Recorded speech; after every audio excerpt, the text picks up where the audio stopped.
Assalamualaikum warahmatullahi wabarakatuh. Waalaikumsalam warahmatullahi wabarakatuh. Bismillahirrahmanirrahim.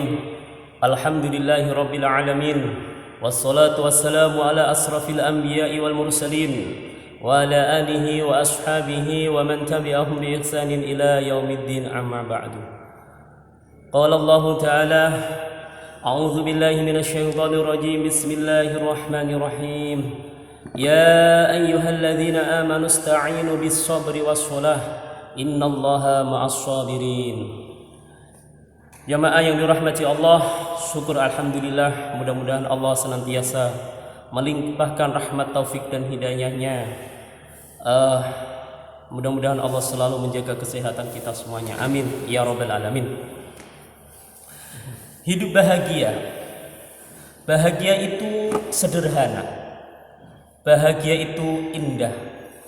Siapapun dia berhak untuk mencari hidup bahagia.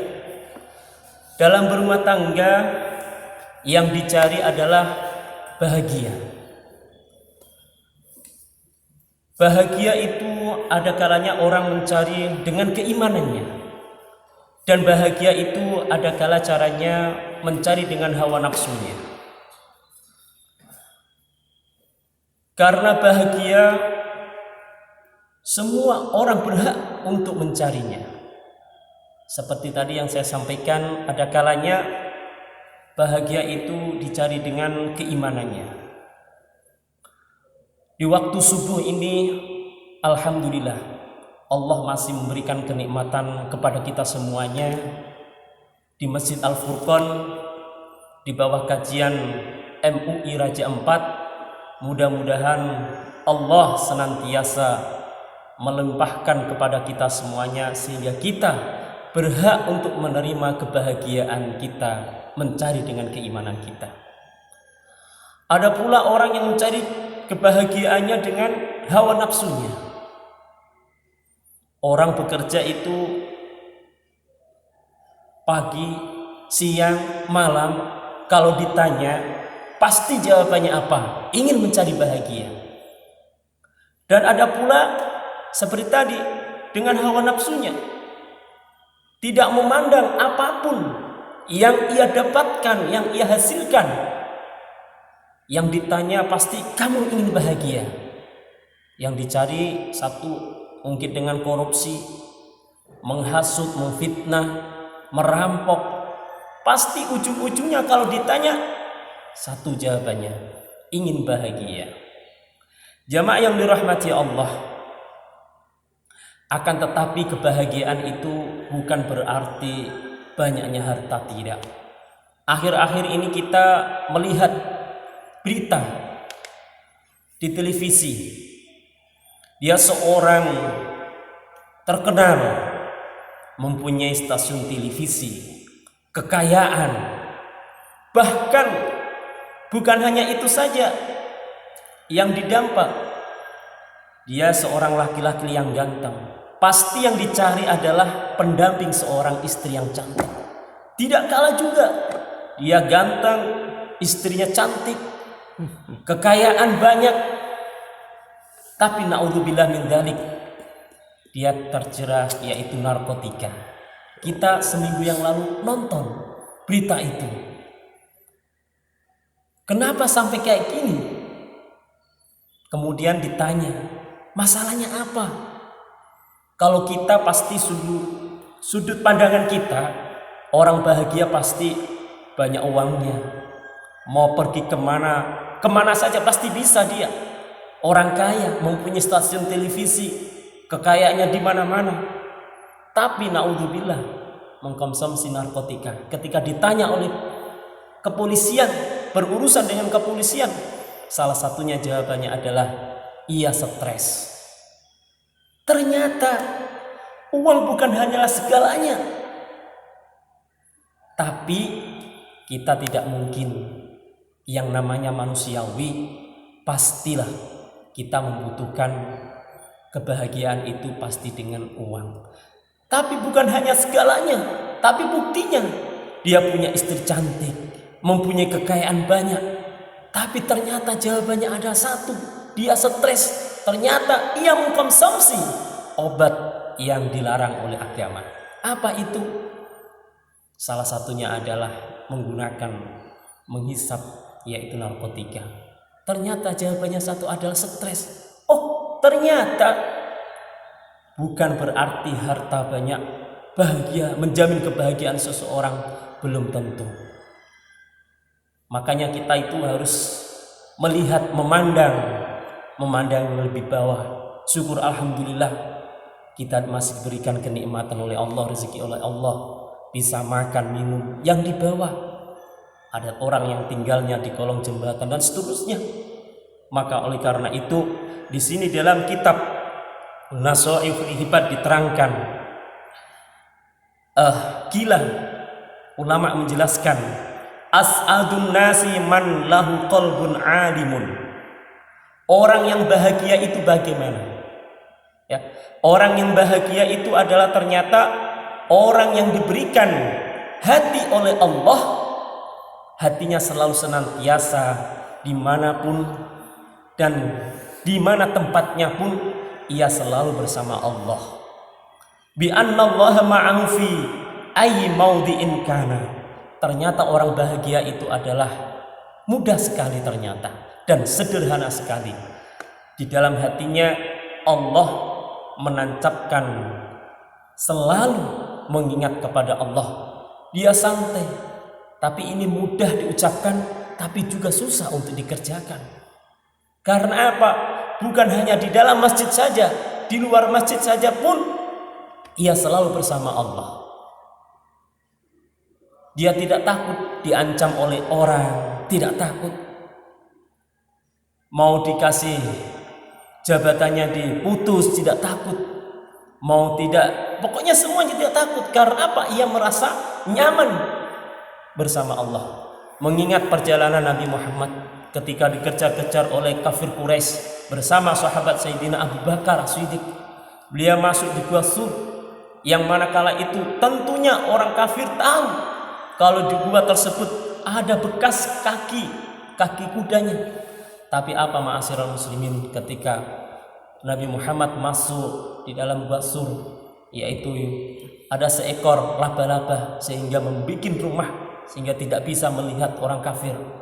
Maka pesan Rasul adalah la tahzan innallaha, kita bersama Allah, jangan susah. Inilah yang kita bisa terapkan. Ternyata kebahagiaan itu yang pertama adalah yang ditanamkan seseorang, yang diberikan oleh Allah adalah hatinya seseorang yang manakala ia selalu bersama Allah dimanapun. Ini. Kemudian yang kedua adalah wabadanun sabirun, badan yang sabar.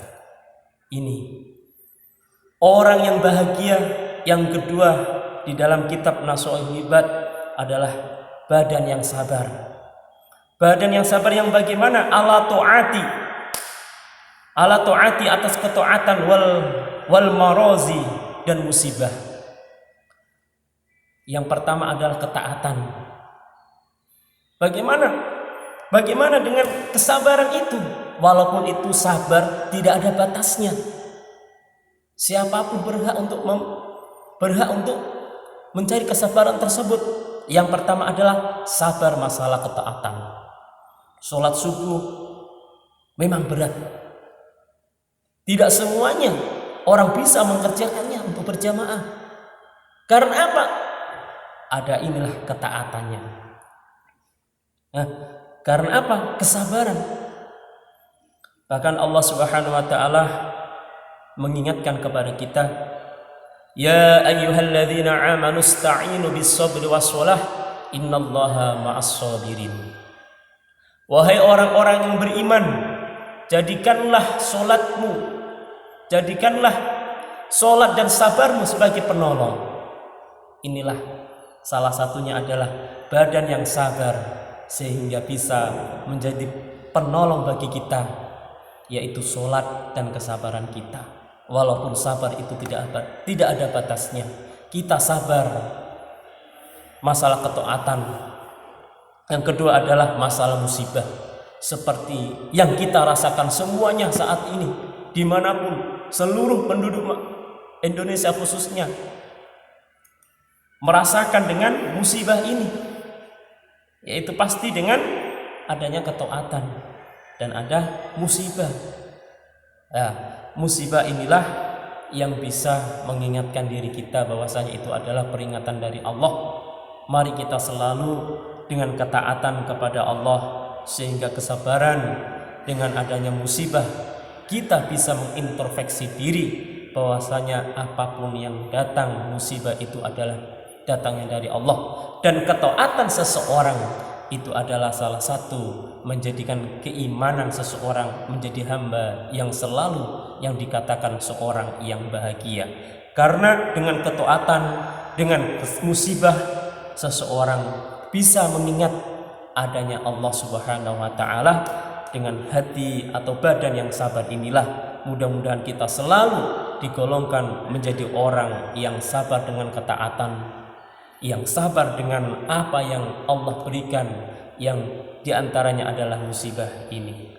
Kemudian kebahagiaan yang terakhir adalah wa qana'atu bima fil yadi, ay ridho min kismatillah ta'ala wa sukunil qalbi inda adamil ma'lufati. Menerima qanaah, ridho apa yang Allah berikan di tangan kita, maka kita ridho dengan qanaah. Menerima apapun segala yang Allah berikan di tangan kita, bahasanya adalah bima fil yadi min kismatillah, apa yang Allah berikan, bagikan kepada kita, maka itu adalah bagian dari kita. Wasukunul qalbi, yaitu hati kita menjadi tenang andai saja perkara-perkara yang kita angan-angankan itu tidak terjadi. Misalnya kita ingin menjadi sesuatu, pikiran kita ingin menjadi, cita-cita kita menjadi apa, tapi Allah belum memberikan cita-cita itu tersebut, berarti Allah sayang kepada kita. Karena apa? Mungkin kita menjadi suatu orang yang mempunyai pangkat, ternyata kalau tidak amanah pun ini menjadikan sengsara bagi kita. Tapi Allah menunda dengan perkara itu menjadi hati tenang. Karena apa? Kita menjadi seorang qanaah, menerima bagian rezeki dari Allah, maka disinilah kita akan menjadikan orang yang bahagia. Ma'asyiral muslimin rahimakumullah, ternyata kunci kebahagiaan itu kita bisa cari. Kebahagiaan itu mudah dan sederhana, sebagaimana baginda Rasul sallallahu alaihi wasallam an Abi Hurairah radhiyallahu an qala Rasulullah sallallahu alaihi wasallam laisal ghinna an kasratil aradi walakinnal ghinna ghina nafsi. Kekayaan itu bukan berarti banyaknya harta yang di tangan, akan tetapi kekayaan itu banyaknya adalah di dalam hati kita. Mudah-mudahan kita selalu diberikan kenikmatan-kenikmatan oleh Allah, menjaga kenikmatan-kenikmatan Allah sebagaimana yang disabdakan tadi oleh baginda Rasul, yaitu kekayaan bukan karena banyaknya harta, akan tetapi kekayaan itu adalah di dalam hati kita. Mudah-mudahan kajian ini bisa manfaat untuk kita semuanya, khususnya yaitu kajian yang di bawah naungan MUI Raja Ampat. Wal afu minkum, Assalamualaikum warahmatullahi wabarakatuh. Waalaikumsalam warahmatullahi wabarakatuh.